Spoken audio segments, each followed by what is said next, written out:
From the heart of Silicon Valley to the boundless expanse of space, one man's vision has consistently defied the ordinary, pushing the boundaries of what is deemed possible. This is the story of Elon Musk, a narrative woven with threads of audacious ambition, relentless drive, and a singular quest for a fantastic future. Our journey into Elon Musk's world often begins with a startling question posed by Musk himself at the end of a long dinner in Silicon Valley. Do you think I'm insane? This question, delivered by a 6'1" man who seemed much larger, almost sheepish in his demeanor, offered a glimpse into a mind constantly grappling with the perception of his extraordinary ambitions. 18 months of persistent reporting had finally earned the author, Ashlee Vance, this dinner, a negotiation for access to Musk's closely guarded world. Musk's initial resistance to a biography, his desire for control over his story, and his almost scientific aversion to factual error were all part of a complex personality. Yet, his respect for dogged resolve ultimately won out, granting unprecedented access to his companies, friends, and family. Musk's vision, as unveiled during a gin and tonic-fueled conversation, was both awe-inspiring and, to some, absurd. His deepest fear? That Google's Larry Page might inadvertently create world-destroying AI. His life's purpose? To ensure humanity has a bright future by solving sustainable energy and making us a multi-planetary species, capable of surviving a worst-case scenario.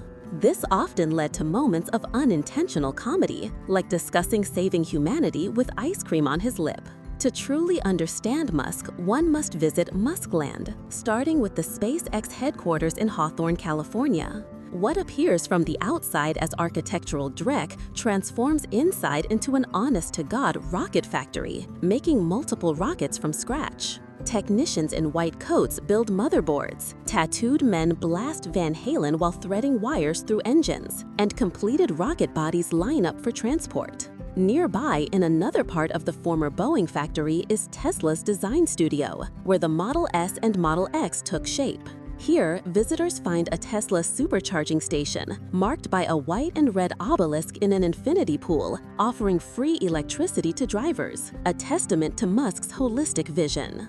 Musk's interactions are marked by confidence, yet he can initially appear shy or awkward, his South African accent a fading presence. He doesn't shoot the shit, instead diving into esoteric scientific explanations, expecting you to keep pace. Moving through his factories, he transforms into the owner, striding with authority, observing, listening intently, and processing information from employees who rush to him for input. He's a man in constant motion, whether refining a decorative tower for charging stations or critiquing 3D renderings of a car's finish. His disdain for stagnation is clear. I think there are probably too many smart people pursuing internet stuff, finance, and law. That is part of the reason why we haven't seen as much innovation. The author's first arrival in Silicon Valley in 2000, amidst the dot-com boom, offered a stark contrast to Musk's current endeavors. The valley then was consumed by avarice, a get-rich-quick internet madness. People worked grueling hours, then partied harder, snorting cocaine and porta-potties.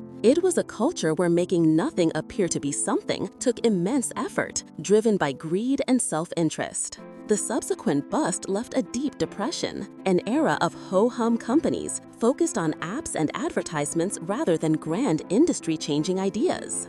Jonathan Huebner, a physicist, theorized a possible declining trend in worldwide innovation, arguing that humanity had mined the big, game-changing ideas and was now merely refining past inventions. Peter Thiel echoed this sentiment with his famous line, "We wanted flying cars. Instead, we got 140 characters." This backdrop makes Musk's ventures all the more striking. He entered the dot-com era with Zip2, a primitive Google Maps meets Yelp service, which he sold for $307 million, netting $22 million for himself. He then poured nearly all of it into X.com, which would become PayPal. While others retreated into safe investments, Musk decamped to Los Angeles, throwing $100 million into SpaceX, $70 million into Tesla, and $10 million into SolarCity. This was not a pursuit of easy money, but a doubling down on building super complex physical goods in two of the most expensive places in the world. He aimed to make things from scratch, rethinking entire industries.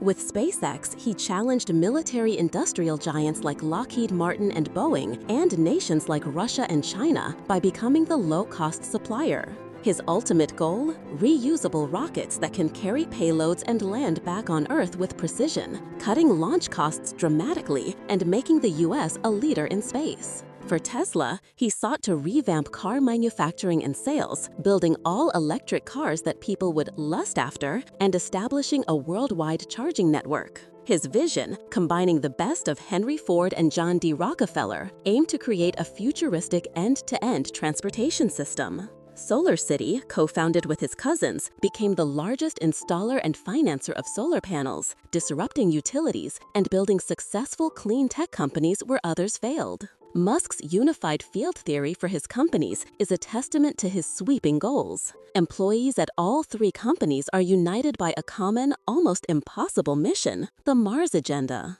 Musk's demanding leadership, his verbal abuse, and his relentless pushing of employees are, on some level, tolerated as part of this grander purpose. He's less a CEO, more a general marshaling troops to secure humanity's future from self-imposed or accidental annihilation. Musk's personal life is as intense as his professional one. A typical week involves shuttling between SpaceX in Los Angeles, Tesla in Silicon Valley, and various meetings, often sacrificing sleep and personal time. He co-parents 5 sons and attempts to carve out time for dating, famously asking, "How much time does a woman want a week? Maybe 10 hours? That's kind of the minimum. I don't know." His decompression, when it happens, is equally dramatic. Renting castles for elaborate costume parties, playing hide-and-seek called sardines from 2 a.m. to 6 a.m., or dueling midgets dressed as Darth Vader. His ex-wife, Tallulah Riley, described his efforts to create fun things to help him relax, making up for a miserable childhood. Yet, even these efforts were often inadequate. At one Saturday work session, seeing fewer people working weekends, Musk lamented, "We've grown fucking soft." His childhood in Pretoria, South Africa, heavily influenced his worldview. Born in 1971, he grew up amidst apartheid's tension and violence. A reserved, geeky child, he felt like an outsider in a hyper-masculine culture, plotting escape to America, which he saw as a land of opportunity. His early exposure to computers at age 10, programming a video game called Blastar, hinted at his future. His philosophical awakening at 14, inspired by The Hitchhiker's Guide to the Galaxy, led him to his ultra-logical mission statement: "The only thing that makes sense to do is strive for greater collective enlightenment." Musk's unusual name came from his great-grandfather, John Elon Haldeman, a self-reliant figure who settled the prairies, became a chiropractor, and even organized Canada's first rodeos. His adventurous grandparents, Joshua and Wayne Haldeman, packed their 5 children into a single-engine plane for excursions across North America and even Africa to Australia.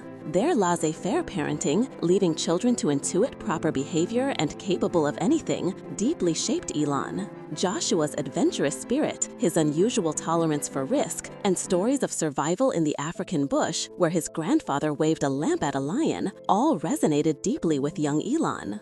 Elon's mother, May, a model and dietitian, described him as a brilliant but trance-like child, often lost in thought. Doctors even suspected deafness. This internal thinking allowed him to visualize complex engineering problems with computer-like clarity. His compulsion to read was legendary. He devoured books for 10 hours a day, read 2 sets of encyclopedias, and exhausted library inventories. This made him a fact factory, but not particularly sporty, often judged as rude or weird by peers for correcting their thinking. His move to Canada at 17, partly to avoid military service in apartheid South Africa, marked his determined pursuit of his American dream. His initial arrival in Montreal in 1988 was poorly planned, leading him to a youth hostel and a $100 bus ticket across Canada. He took odd jobs, from farming to cleaning a lumber mill boiler room, where he endured conditions so extreme that if you stay in there for more than 30 minutes, you get too hot and die. This formative experience hardened him. At Queen's University, he and his brother Kimball, reunited, cold-called executives for lunch. Elon's relentless pursuit of Justine Wilson, his future wife, earned him the nickname the Terminator due to his refusal to take no for an answer.